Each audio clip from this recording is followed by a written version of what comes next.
Online portal இந்த வார்த்தை எங்கேயோ கேள்விப்பட்டது மாதிரி இருக்குல்ல. நீங்க கோர்ட்ல பொறுத்த வரைக்கும் கோர்ட் ஃபைலிங் பண்றீங்க இல்லையா, அந்த சர்வே ப்ராப்ளம்ன்றீங்க இல்லையா, அது போலீஸ்ல கம்ப்ளைண்ட் கொடுங்க வச்சுக்கோங்க. அந்த ஆன்லைன் கம்ப்ளைண்ட் இதெல்லாம் வந்து ஆன்லைன் போர்ட்டல்ல நம்ம பண்றோம். இதெல்லாம் ஒழுங்கா ஒர்க் பண்ணுது அப்படின்னாக்கா, ஃபர்ஸ்ட் கிளாஸா ஒர்க் பண்ணுது அப்படின்னு சொன்னா என்ன அடிப்பீங்க நீங்க. உலகத்துக்கே தெரியும் எந்த லட்சத்துல படுதுன்னு. நல்லா பாருங்க, கோர்ட்ல ஃபைலிங் பண்ணும்போது ஒவ்வொரு அட்வொகேட்டும் அவ்வளவு கஷ்டப்படுறோம். ஆன்லைன்ல we are going towards the latest invention, scientific மெத்தட்ல போடுறோம், அதெல்லாம் முன்னெடுக்கிறாங்க, அதெல்லாம் ரொம்ப அப்ரிஷியேட் பண்ண வேண்டியதான். ஆனா அதுக்கேற்ற ஃபெசிலிட்டிஸ் பண்ணணும்ல. கோர்ட் ஃபைலிங் அவ்வளோ கஷ்டமா இருக்குது, ஒவ்வொரு அட்வொகேட்டும் அவ்வளோ செத்து சாகுறோம். ஒன்று. ரெண்டாவது, எமர்ஜென்சிக்கு போலீஸ்ல கம்ப்ளைண்ட் கொடுத்தாக்கா அது ஆன்லைன்ல எடுக்கவே மாட்டேது, அது சர்வீஸ் சுத்தினே இருக்குது.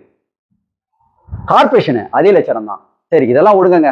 கவர்மெண்ட்டுக்கு பணம் வாரி வாரி வர்றது வந்து ரிஜிஸ்டர் ஆஃபீஸ், அதுவும் அந்த லட்சணத்துல தான் இருக்குது. அப்புறம் எதுதான் போர்ட்டல் நல்லா ஒர்க்கா இருக்குதுன்னு எனக்கு ஒண்ணுமே தெரியல.